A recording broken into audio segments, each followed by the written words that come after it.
لیکن یو غر چې هغه نن په مصر کې دی او بحر قلزم سره تقریبا لږ نږدې دی چې هغې ته جبل طور وایي. دا هم په دې غرونو کې قیمتي غر دی. دا ولې قیمتي غر دی؟ ځکه خدای پاک حضرت موسی علیه السلام لا په دقه غر کې تورات ورکړی دی. الله پاک قرآن شریف کې فرمایي وواعدنا موسی 30 لیله واتممناها ب10. موسی علیه السلام چې کله وادي تیه ته لاړ او وادي سینا ورته وایي، دا د بحر قلزم په غاړه لوی میدان دی د 5-6 غنټو په مزل، یو طرف ته 5-6 غنټې د موټر مزل دی، بل طرف بیت المقدس او فلسطین او هغه طرفونو سره لګېدلی د اسرائیلو سره، او بل خوا بحر قلزم دی. دا ډېر لق دق میدان دی. ځکه مونږ په موټر کې پکې سفر وکړو، کله چې مونږ پورې وتو د قاهرې نه هلته 2 دریابونه دي، بحر قلزم دی او یو بله بحیره ده. دا 2 دریابونه یو ځای شوي دي او یو نهر پکې انګریزانو برطانیې والا یو وخت کې جوړ کړی دی، نهر سویز ورته وایي. په دې نهر سویز دا 2 دریابونه یو کړي دي. دوی چې به په دې بحر قلزم کې په بحري بیړو کې سامان راوړو نو بیا به د بل دریاب ته چې رسو نو په ټرکونو کې به یې رسو، او که په بله لاره به یې راتاوو نو د میاشتو مزل به ورته زیاتېده. نو یو وخت کې د برطانیې حکومت او د مصر د هغې لاندې نو د برطانیې حکومت د دې 2 دریابونو منځ کې یو نهر وویسته، نهر سویز ورته وایي. نو اوس جسپ هغې ځي، خو یو جسپ تلی شي ځکه لږ تنګ دی. تنګ خو نه دی، مونږ ورته تنګ وایو، سمندر دریابونه یې 2 یو ځای کړي. نو یو جسپ تلی شي، بحري جسپ، غټ جسپ تلی شي، یو 2 په یو وخت کې نه پرېږدي. د هغې لاندې سورنګ دی، هغه سمندر دریاب ده، نهر سویز لاندې. نو په هغه سورنګ کې ګاډې لاندې ځي. نو مونږ په سورنګ چې پورې وتو نو د هغه ځای نه د غارې توره پورې، جبل توره پورې تقریبا 6 غنټې یا 15، ځکه لار کې پکې مونږ ودرېدلي، مونږ خو 8 غنټو کې ورسېدو، خو لار کې پکې ځای په ځای مونږ ودرېدلي. او بلکل اوس پکې ځای په ځای څه واړه کورونه جوړ شوي دي او خلکو پکې ځای په ځای لږ پټي جوړ کړي دي، داسې جیرب 2 جیربه، خو ډېر لرې په فاصله. لکه یو دلته کې خلک اوسېږي نو 400 کې اوسېږي، نو بیا ناګومان کې اوسېږي، داسې مسله ده، داسې لرې او نور کولاو دشت بیابان دی. نو د دې وادي تیه او وادي سینا اخیری سر ته چې بنده ورسېږي نو هلته کې دا جبل طور راځي چې کوم ځای کې حضرت موسی علیه السلام د فرعون نه قوم پورېسته. خبره ته بله جمعه انشاءالله ووایم. او هلته په دې لق دق میدان کې دا خپل قوم بن اسرائیل دیره کړل. لومبي دوی ته د اوبو تکلیف راغی. وایي استسقا موسی ربه، الله نه اوبو غوښته چې خدایا دا خو لق دق میدان دی، مخامخ خو دریاب شته بحر قلزم، او خو مالګیجنې ترخې اوبه دي. نو الله ورته وی یو کاڼی ووه په دې امسا باندې. نو چې کاڼی په کونټۍ په امسا ووه نو فانفجرت منه 12 عینا، نو 12 کویان پیدا شو هلته. قد علم كل اناس مشربهم، 12 قومو، ځکه دا د یعقوب علیه السلام بچیو، د یوسف علیه السلام رونه، د هغې اولادو. نو هر چاته خپل ځای وښو چې ستا دغه کوي د دا د هغه دا ده. کویان مه ولیدل، نورو کویانو کې اوبه نشته، صرف په یو کوی کې اوبه دي، او د سړک په غاړه ورته بورډ لګېدلی دی، بورډ باندې لیکلي آبار موسی، یعنې دا هغه کویان دي چې کوم د موسی علیه السلام د کونټۍ د غزار نه پیدا شوي. بیا وی مونږ اوږي یو سبه کوو، نو من او سلوا به راتلل، ترنجبین او سیسې دا به یې خوړل. نو بیا وی زمونږ خو دلته آبادی نشته او دا خو نور دی. نو الله پاک ظللنا علیهم الغمام وانزلنا علیهم المن والسلوى، نو خدای پې بره وریځ راوسته، سپینه اعلی وریځ هوا به لګېده. نو بیا وی مونږ له اوس یو قانون پکار دی چې د هغه قانون لاندې مونږ ژوند تېرو.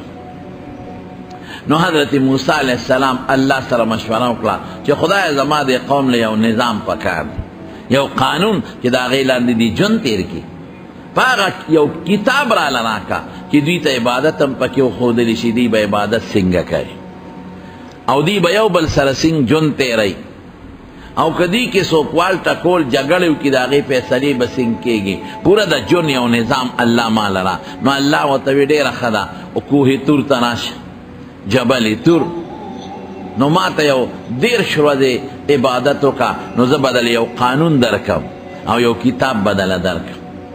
نو موسی علیہ السلام لاړ کوه تور ته وخت. تېره جمعه تاسو ته ما ویلي د دې کوه تور لاندې هغه ځای دی چې کوم ځای کې موسی علیہ السلام سره خدای پاک خبرې کړې وې او موسی علیہ السلام له پیغمبري ورکړې. مونږ چې تلو نو لار کې ښي طرف ته دقه ځای راځي، دا چې کوم ځای هغه اونه تېره جمعه ما ویلو او خدای پاک موسی علیہ السلام سره خبرې کړې دي. نو هغه د ځمکې نه 2 کیلومیټره اوچت دی هغه ځای، او دا کوم ځای کې چې موسی علیہ السلام چې لیستی ده دا 7 کیلومیټره په غر کې اوچت دی، 7 کیلومیټره، او سخت غر دی، په ټولو غرونو کې د اوچت غر دی. ما وی خدای ملګري را سره یو ما سره زوی و انیس احمد، یو ما سره ریدار شاه او زما د ماما زوی دی محمد حاجي صاحب زوی، الله دې خوشحاله، او یو د جامع ازهر یو طالب العلم و د پنجاب، هم ځان سره بوتلی و. مونږ وی چې مونږ ته لار اسانه شي، مونږ 3 کسانو، او ملګرو مشوره دا راکړه چې د شپې به خیجې، د ورځې ګرمي وي، د شپې به خیجې نو شپه کې به ځان رسوې، نو سار وختي دغه ځای کې نور چې راخیږي د هغه نور یو عجیبه نظارۍ، او ډېر خلک دغه سار د شپې ځان رسوي، شپه کې د هغه نور عبادت کوي هلته. نو ما وی نه زه خو په دې نیت نه ځم چې د نور دا نظاره وکړو، دا خو د دې نور د عبادت کوونکو سره تشبیه راځي، دا نیت پکې بالکل نه کوو. خو د شپې تلل په دې وجه مونږ غوره کړل چې وی د ورځې بیا ګرمي وي په کوزېدو او په ختو کې، نو د شپې به تاسو ځئ. نو ما خو نیت یقین وکړه که په ځان دا یقین و چې زه به 7 میله په غر کې مزل به زه څنګه کوم. ما نه خو دا 3-4 کاله وشو پرله پسې ګرځېدل نه کېږي. ګاډي ته وخېږم یو مدرسې ته لاړ شم، هغه مدرسه کې چې درس وکړم ګاډي ته وخېږم بلې ته لاړ شم، هلته چې درس وکړم او ګاډي ته راوخېږم واپس کور ته راځم ماسخوتن. ګرځېدل کم دی خدای، دا څه مسله ده، او شوق مې ډېر زیات زړه مې کېده چې به راوخېږم. نو ملګرو ته مې داسې کوو چې د یو ځای ته خو ځو، هغه خو اسان دی، هغې ته خو سړی ختي شي، 2 کیلومیټره څه خبره ده، هغه پروت مزل دی، دې ته به لاړ شو، او مې زه به درته لاندې کښېنم او تاسو به راوخېږئ.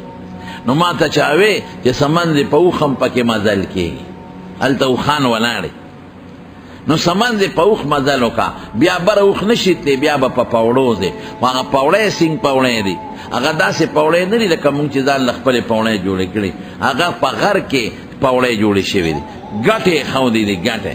نو یو پوړی فوټ اوچته ده، بله 2 فوټه اوچته ده، بله کمه ده، بله زیاته ده، ګټې ښودې دي. عامو خلکو حکومت نه سرکار نه دی جوړې کړی، د ځان د خلکو د سهولت ده، مسافرو دپاره او سیاحینو دپاره. نو په ګټه به لاس ږدې، نو په پوړی به خېږې، ځان له ګران کان.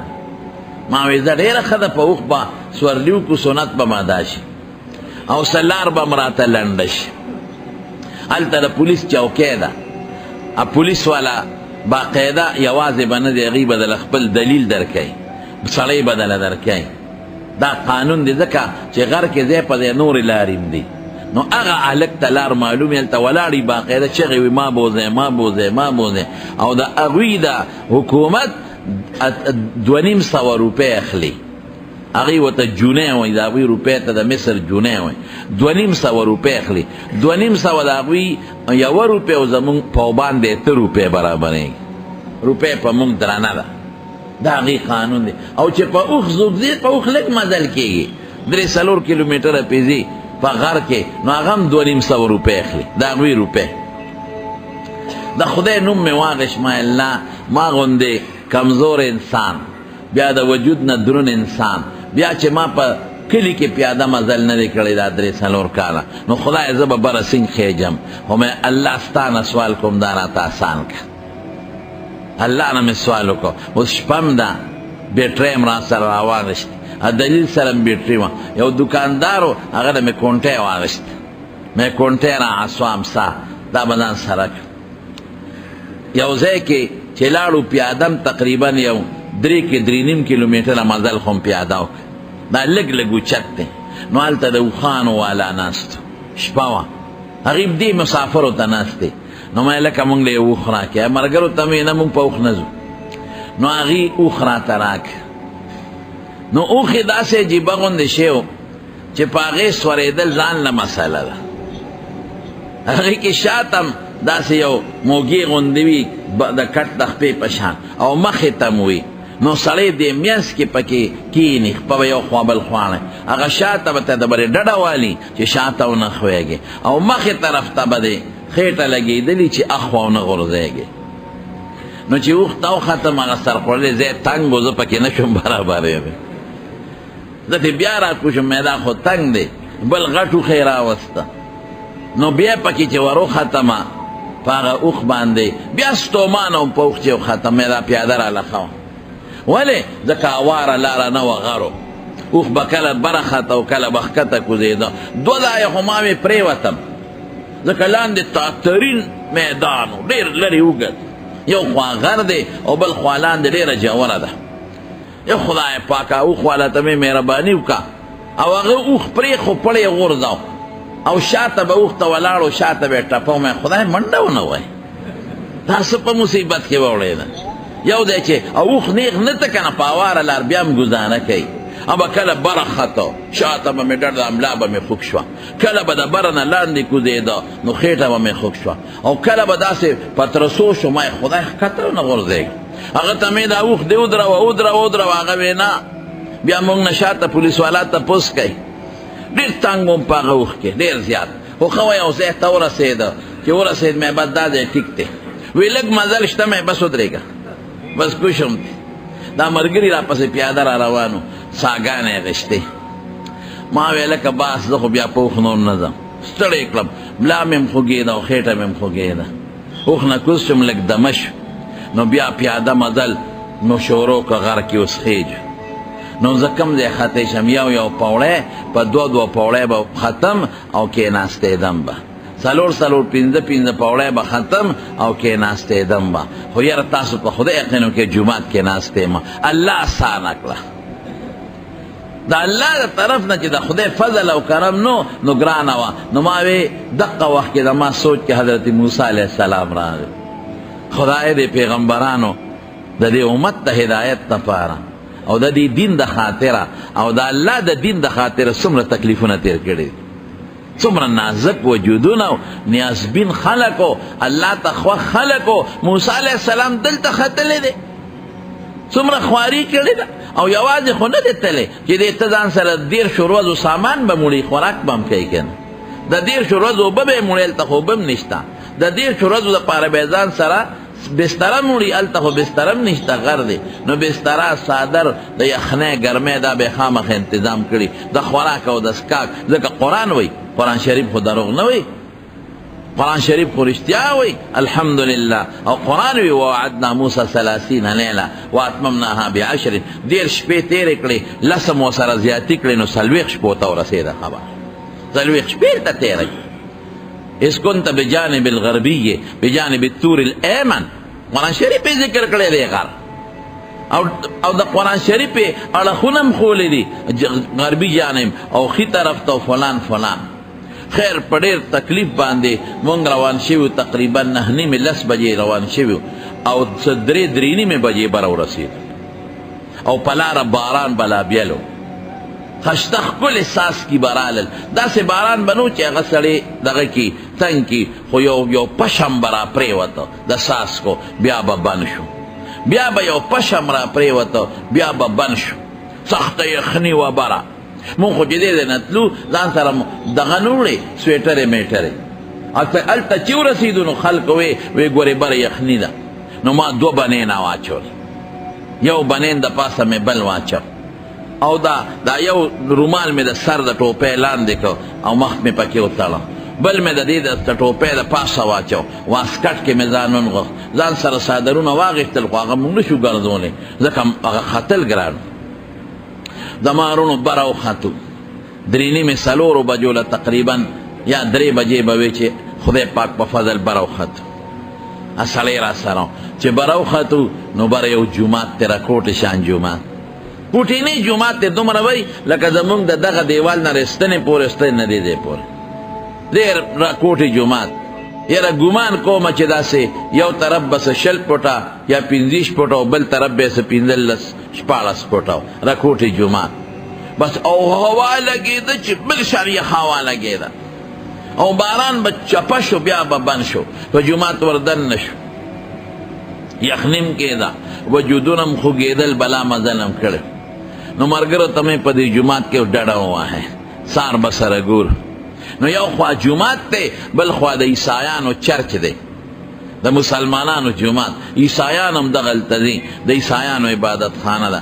بس یو بل ته مخامخ دی لږه فاصله ده لږه غوندې اړه خو معمولی شان او بلا جانمازونه جومات کې پراتو هم راواغېستل سر ته م کېښودل دروازه م بنده کړه ځکه یخ هوا راتله ملګرو ته مې لږ یو ګنټه نیمه دمه شی نو بیا به یو 2 رکعاته هر څونه چې وس کېږي لږ مونځ به پکې وکړې دې ځای کې ځکه دا ډېر قیمتي غر دی دا هغه غر دی چې دلته موسی علیه السلام سره خدای پاک خبرې کړې او بیا قوم زه درته اوس وایم چې دلته نور څه شوي نو هلته کې مونږ هغه شپه تېره کړه ګنټه نیمه بیا پاڅېدو اودسونه مو کړل او مونځ هم پکې وکړه بیا مو لږه ډډه وواله هسې د خوب دپاره نه بیا انور راوخت نو د جومات لاندې غار دی د جومات نه چې بار ووته او رڼا لګېده نو لاندې کوشو نو هغه غار ته وردن نشو چې کم غار کې حضرت موسی علیه السلام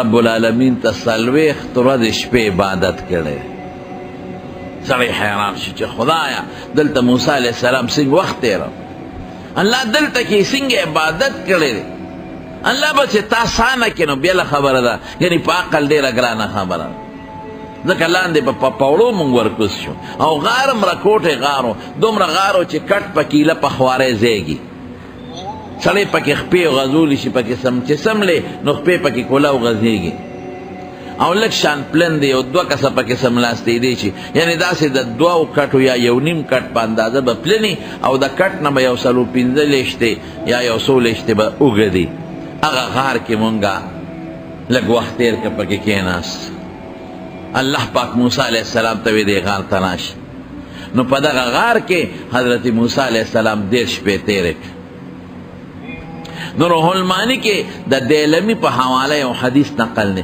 اگر چې زموږ علما د دیلمی روایت د ډېر زیات دغه نه ورکوي تقویت نه ورکوي د دیلمی روایت کې نو هغې کې دی چې کله موسی علیه السلام 10 شپې تېرې کړې نو بیا خدای پاک سره خبر و اراده به وه د ملاقات نو د مسواک ومږه نو رب العالمین ورته وی دا مسواک دی ولې ومږه د روجهدار د خولې نه یو سام غوندې دی مسواک دی ولې ومږه د روجهدار د خولې خوشبو دا خو په ما د مشکو د خوشبویې نه هم خشته لګي نو یې 10 ورځې بیا دوباره نورې روجې ونیسه 10 ورځې دې ونیوې 10 ورځې نورې روجې ونیسه دا د دیلمي په حواله روح المانی دا حدیث او نورو کتابونو نقل کړی خو چې کم نور علما او یغوی د مسواک د مګلو ذکر نه کوي خو بس 10 شپې دي قرآن شریف کې الله فرمایي او 10 سره خدای پاک زیاتې کړي فتم میقات ربه 40 لیله د خدای سره چې کم وخت مقرر کړی 40 شپې یې پوره کړې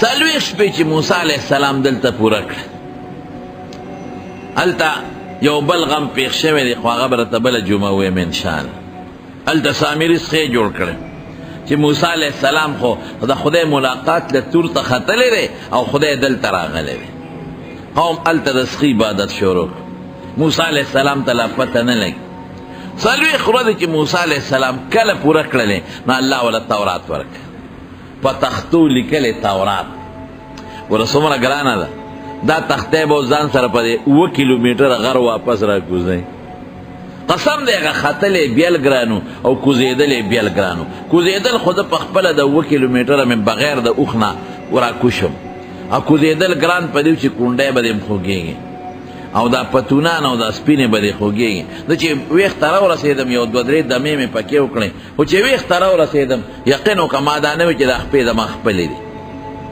داسې کوږ اوږ بتلم راتلم، یو طرف نه یو کس نیولې وم، بل خوا مې کونټۍ نیولې وه. نو الله ونه تورات ورک.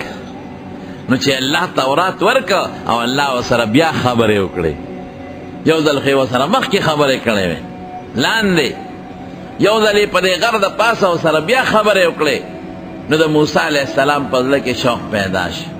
د الله خبرې خو خوندورې، خشته ښکلې وي، مزېدارې وي. نو موسی علیه السلام فورا وی رب ارینی انظر الیک، خدای ما ته ځانم لږ وښایه چې دې ووینم. خبرې څومره ښکلې دي او څومره خشته او مزېدارې خوندورې دي. نو الله ته به څومره ښکلې او څومره خشته وي. حدیث کې راځي ان الله جمیل یحب الجمال، خدای پاک ښکلی دی، خشته دی او ډول او حسن یې خوښه مي. خدای ما ته ځان وښیه. الله وی لن تراني، ته ما نشي لیدلی، دی دنیا کې لیدل ګران دي، ما نشي لیدلی، او آخرت کې به انشاءالله موږ ټول خدای پاک وینو که خیر انشاءالله. ځکه قرآن شریف کې رب العالمین فرمایي وجوه یومئذ ناظره الی ربها ناظره، مخونه به خدای ته ګوري او دا مخونه به خوشحالي تر و تازه چې په دې مخ موږ د رب العالمین ملاقات وکړو. یو روایت کې راځي چې کله جنتیان خدای پاک جنت ته داخل کړي، نو یو میدان دی، په هغه میدان کې به دا ټول جنتیان راغونډ کړي، او دا جنتیان به د دنیا د یوې هفتې په مقدار په دغه میدان کې راغونډېږي، لکه د جمعې مانځله چې موږ جومات ته راځو دا به راغونډېږي. نو رب العالمین به ترې تپوس وکړي، څوک به د نور په کرسو ناست دی، څوک به د یاقوت په کرسو ناست دی، څوک به په مختلفو د هیرو جواهراتو په کرسو باندې به ناست دی. نو الله به ورته وایي جنتیانو څنګه یې؟ خوشحاله یې؟ الله ډېر خوشحاله. یستا حمد، څه نعمتونو کې کمی شته؟ نه الله هر څه میلاویږي. داسې څه نشته چې موږ محسوس کړو. بیمارو نخلا دلته خو سړی په مال دولت خوشحالي، خو ټینشن غم پریشانی بیماری د مرګ یاره دا قصې پیسې وي، هلته خو داسې نشته. اس غم، اس فکر، اس ټینشن، اس پریشانی دا پکې نشته. نه بیماری شته، نه ډاکټر شته او نه مریض پکې شته، نه ستړیوالی شته او نه پکې سړی به هسې ډډه والي، خو داسې به ني لکه د دنیا چې سړی ستړی شي. جامې به بدلی، خو د خیرنتوب د وجې به نه بدلی، هسې د خوند دپاره لکه ناوي، خو جامه خیرنه نی او د خوند دپاره یې بدلی را بدلی. یا یو سړی ستړی نی او هسې بالغ ته ډډه ووي د خوند دپاره. تیاره پکې نشته، ټوله رڼا رڼا ده. د خوراک څیزونه چې څه ستا زړه غواړي، ولکم فیها ما تشتهي انفسکم ولکم فیها ما تدعون، چې څه د خدای نه غواړه وړه کې د څه تېرېږي الله به درله درکوي. نو هلته څه کمې دی؟ بندگانو وایه که نه؟ او خوراک به څنګه وي؟ نزلا من غفور الرحیم، ټول به د خدای میلماني. یو سړی د میلمستوب جون چې بل شانتي، یو د خپل کور روټۍ، یو د میلمستوب روټۍ. نو هر وخت چې جنتي روټۍ خوري میلمه به هر وخت، او میلمه به د چی؟ د رب العالمین میلمه به. خدای دې زموږ نصیب کړي انشاءالله. موږ له به خدای راکوي که خیره، موږ له خدای ایمان راکړی. بس ورونو د ګناه نه ځان ساتئ، نیکو ته توجه کوئ، د رسول الله صلی الله علیه وسلم د سنتو په دایره کې کوشش کوئ چې ژوند تېر کړئ، او د عالمانو سره مینه ساتئ، خبرې اورئ، دین ته زده کوئ، تقریرونه اورئ، جمعات ته راځئ، ذکر کوئ. خدای پاک باقي مونږ خو هغسې نشو کولی کوم چې صحابه وکړي دي. شیطان کمزوری یو مونږ او بل خوا نفس دی، خو د خدای نه غواړئ چې خدای مونږ له جنت راکړي. اللهم انا نسأل الجنة ونعيمها وما قرب إليها من قول او عمل. رسول الله مبارک بدا دعا کولا، خدای وي مونږ له جنت راکړي، الله د جنت نعمتونه راکړي، خدای هغه خبرې او هغه کار رانهوالی چې په کومو خبرو په کوم کار سړی جنت ته رسي. دا دعا به کول. نو اینا څه نعمت وګورئ، که څه کمی وي الله هېڅ کمی نشته. وی وګورئ که نه وغواړئ که څه الله څو غواړو، موږ خو چې څه غواړو میلاویږي. نو رب العالمین به ورته خپل ځان وښیي، دیدار د الله به وکړي. وجوه یومئذ ناظره الی ربها ناظره. نو چې دوی الله ته وګوري کنه، نو چې په جنت کې څومره زرګونه کاله تیر کړي دي او د جنت خوشحالی تیر کړي دي، ابا د الله د یو سیکنډ په دیدار د خلکو نه یېرې شي. دومره به د خدای په لیدو کې خوند دي، دومره به خوند دي. او چې واپس راشي د خدای د لیدلو به په دوی یوه سر پیدا شوي، دوی به نور هم ښکلي شي او خوشبویه به تیزي. نو چې کور ته راشي نو ښځې به ورته وي، حورې به ورته وي خپلې ښځې، وي ته خو نن ډېر ښشتی. د بخاري شریف حدیث دی، مسلم شریف، د ترمذي، وي ته خو نن ډېر ښشتی، ډېر ښکلی، ډېر خوشبویه، دا څه چل شوی دی؟ نو دی به ورته وي زه به ښشته نیم، زه به ښکلی نیم، زه به خوشبویه نیم. رأینا الرب عز وجل الجبار، من خپل الله لیدلی دی، مونږ د خپل رب سره ملاقات شوی دی. او چې الله سره ملاقات وشي او مونږ ته واپس کیږو نو د هغې سر به په مونږ نه پرېوځي. یو سړی چې د ګلونو باغ ته لاړ شي او د ګلونو په هغه خوشبویه کې یا تاری په دکان کې وخت تیر کې او دی واپس راځي، نو د هغې هغه اثر پې پرېوځي که نه پرېوځي؟ نو دقه رنګې د رب العالمین هغه د ملاقات اثر رابه نو خوند دی. نو حضرت موسی علیه السلام الله ته رب ارنی، ما ته ځان وښایه درته ګورم. وی لن تراني، ما نشي لیدلی. نه الله مهرباني وکړې ما ته به ځان ښیې. خبرې دې ډېرې ښکلې دي، ښشته دي. الله ته به څومره ښکلې، ته به څومره ښشته. رب العالمین ما ته به ځان ښیې. نه ښیې به. موسی علیه السلام خو جلالي مزاج انسان و. الله وی نه، اخره کې الله ورته وی ښه یو کار وکړه، زه دې غر ته ځان یو معمولي غوندې جلک ښیم، ولکن انظر الی الجبل فإن استقر مکانه فسوف ترانی. دې غر ته لږ غوندې ځان معمولي یو جلک خپل ښیمه، نو که دې په ځای ټینګ شو ته به مې بیا ووینې، او که غر ټینګ نه شو ټوکړی شو ته به مې څنګه ووینې. دنیا کې هغه طاقت نشته، آخرت کې به انشاءالله په سترګو کې هغه طاقت. فلما تجلى ربه للجبل جعله دكا وخر موسى صعقا. قرآن شریف کې الله فرمایي چې الله پاک معمولی د خپل نور یو جلک غر ته وخو، غر ټوکړي ټوکړي شو، ټوټې ټوټې شو، او موسی علیه السلام باندې هیبت راغی، بېهوشه پرېوت. هغه غر ته نن سبا جبل دکا وایي. هغه د کوه تور نه چې سړی را کوزیږي نو په لاره هغه ټوکړي ټوکړي پروت دی، داسې وړې وړې ټوکړې، وړې وړې خو نه دي، غټې دي، مونږ ته د غر په نسبت وړې ښکاري. دا زما د دې لاس په اندازه 2 ګزه مربع، یو ګز مربع، 3 ګزه، 4 ګزه، 2 فوټه، 3 فوټه، دا یو ټوټه په ځای پرتې دي، ټوکړې ټوکړې پروت دی غر. څه د شګې جوړې شوې، څه نه زرې جوړې شوې. هغه شګې زرې خو 3.5 کاله تیر شو، هغه خو به باران او اوبه وړي، خو خبره خلاصه ده. خو کاڼي پراته دي په ځای، شګې زرې نشته. نو دغه کاڼي ګز مربع، 2 ګزه مربع، 2 فوټه او فوټ مربع، داسې ګډوډ دا ځای په ځای پراته دي. سړی حیران شي چې دا لکه څنګه چې سړی دا یو کاڼي ماتوي، ټوکړې ټوکړې یې کړي، دقسې ټوکړې ټوکړې پروت دی. نو ما غالک نه تپوس، ما په شک راغی، نو غالک ما ته بل غر خو دغه غر دی. نو ما هغه ته وخاندل، مې دا خو روغ دی، قرآن شریف کې خدای پاک وایي ټوکړې ټوکړې دی. مې دا معلومېږي. بیا چې لاندې م تپوس وکړو نو خلکو یو واقعي هغه نورو ملګرو وایي دغه غر ټوکړې ټوکړې شو. زما ورونو موسی علیه السلام هغه بس پوه شو بیا چې واقعي ما کې دلته هغه طاقت نشته په دې ځمکه د اسمان لاندې چې د رب العالمین ووینم. خو یاره هغه الله چې خپل نورانیت غر ته ښکاره که او غر ټوکړی شو، نو اوس هم که یو سړی بیلی ته نه ګوري، بلف ته نه ګوري، او بله پړق ناري کې نه سترګو کې هغه پړق وي که نه، هغه شوق د موسی علیه السلام سترګو کې پاتې شو. تورات یې راوړو، قوم له یې ورکړه. خو چې قوم له راغی او تورات یې قوم له راوړو، نو قوم په غم اوړېدلی و، او سنگ په غم اوړېدلی و، قوم د سخي عبادت شروع کړی و. په دې قوم کې یو کس و سامري. دې سامري دوی چې کله د فرعون د علاقې نه راتلل نو د هغوی نه کالي غوښتې، هغوی ته یې بانه کړې وه چې زمونږ کې خادي زمونږ له کالي راکې، ولې مونږ به د شپې وځو نو مونږ به خامخا ځان ته رڼا کوو. نو دا د فرعون قوم به وایي چې دا رڼا ده څه ده، دا جوړ تختي څه، نو مونږ به ورته ووایو چې مونږ کې خادي د واده دی، نو دوی به راباندې شک نه کوي. واده لزو واده له به بار وتل، واده به بار مناوه.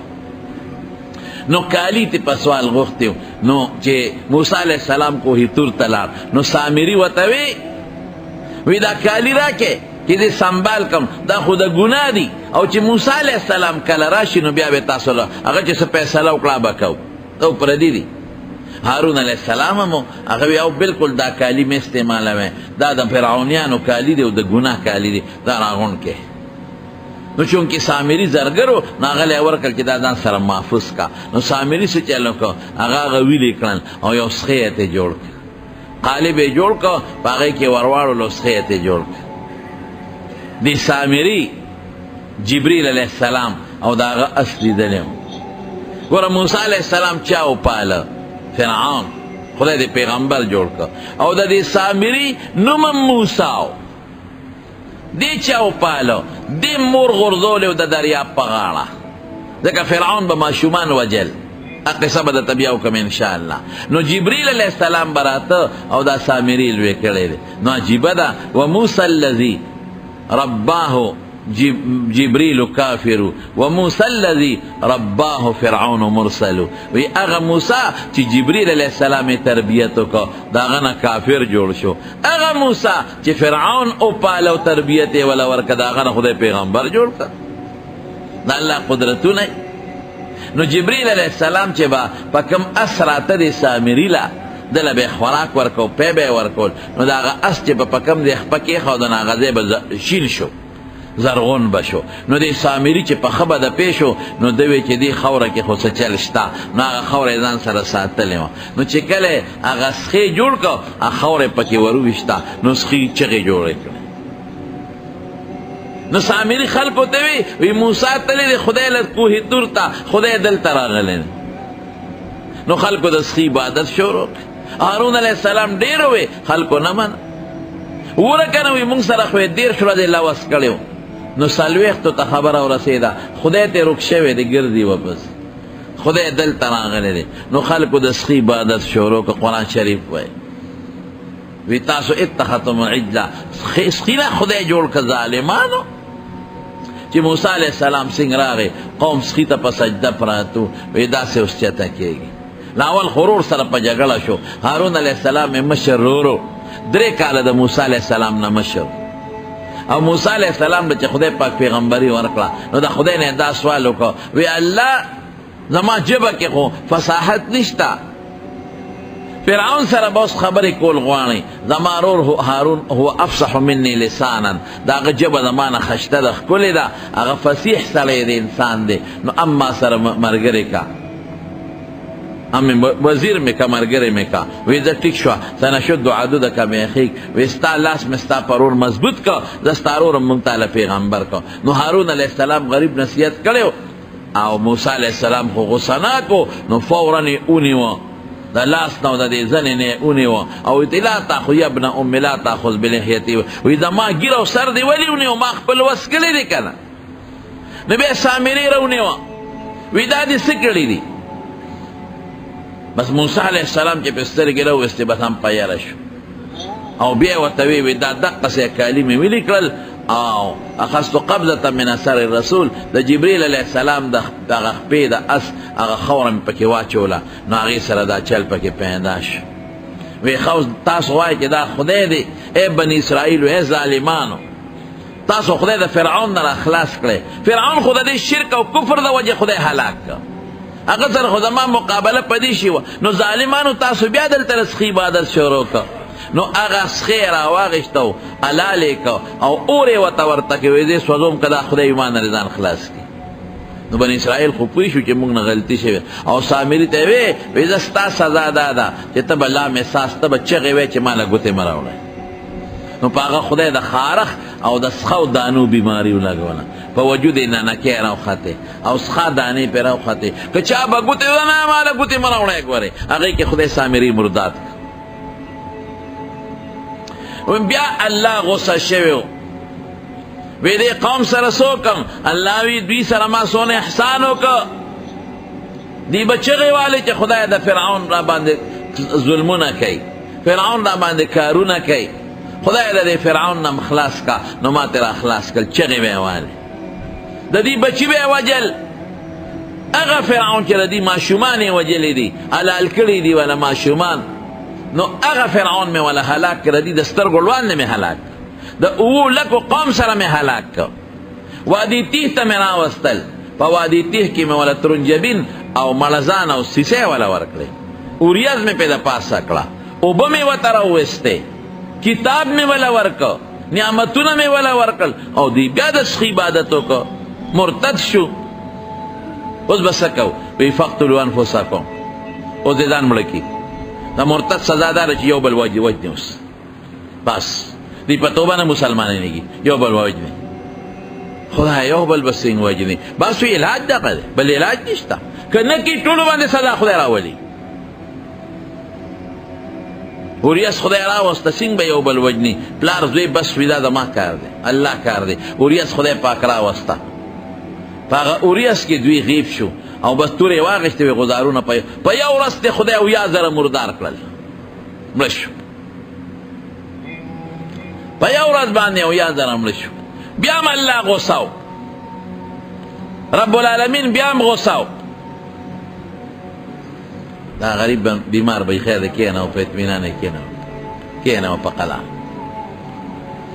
رب العالمین بیا هم غوسه و نو موسی علیه السلام څه چل وکړه د قوم نه اویا کسان واغېستل وی دی چې کوهي تور ته لاړ شو چې خدای ته لږه جړه وکړو کوهي تور ته ځو چې الله او بیا دومره دا سپېرو چې دوی موسی علیه السلام ته وی دا تورات هسې نه چې د خدای نه دا تعالی کړي یعنې دونه معجزې یې ولیدې دومره معجزې یې ولیدې دشمن یې خدای د سترګو وړاندې هلاک کړ ترنجبین او سلوه او اوریاز یې هر څه او بیا وی دا به تعالی کړي خدای خپه دی هغه وی ظالمانو الله خپه دی زه چې ځو چې خدای ته لږه جړه وکړو نورم او تاسو به خپله به خدای ته ووایم چې الله ورته ووایه چې دا ما د ما کتاب دی نو کوهي تور ته اویا کسان لاړه نو خدای ته جړاګانې وکړې یا الله وی دا ظالمان خو دا تعالی کړي نو خدای پاک هغوی سره خبرې وکړې دا زما پیغمبر دی او دا کتاب ما ورکړی یقین یې راغی نو چې یقین یې راغی بیا څه وایي هغه خلک چې پکې نیکان و چې بوتلې وی ارنا الله جهره وی مونږ ته خدای وښایه هسې نه چې دا خبرې د خدای ني دا ظالمان خدای راته وښایه چې ښکارې ووینو نو بس چې وی سنګ خدای راته وښایه او د بیا د بیا دا خبرې د خولې نه وخته نو بس مضبوطه زلزله ګړس پرې راغی خدای دا اویا واړه هلته مړه کړل غونډ مړه شو موسی علیه السلام خدای ته په ژړا شو یا خدای پاکه یو د سرورو قمقلو خبره وکړه نو ټول دې مړه کړل یا خدای اوس قوم له به څه جواب ورکوم وایي به چې زمونږ مشران دې بوتله ترې مړه کړل خدای دا جمدی کا یا الله دا جمدی کا دا په دې کوهي تور کې نو خدای پاک واپس جمدی کړل ګوره څونه معاملې په دې غر کې شوي دي نو چې واپس جمدي شو بس بیا خو یقین راغی وایي بس زمونږ توبه ده نو واپس موسی علیه السلام سره راغله دا څونه مبارک غر دی په ټولو غرونو کې د دې نه غټ غر مو نه لید د دې غر نه چې راکوشي لار کې د هارون علیه السلام قبر دی یو غونډۍ ده د ځمکې نه لږه غوندې اوچته ده په هغه غونډۍ د حضرت هارون علیه السلام قبر موږ جړومبي ته د هارون علیه السلام قبر راورل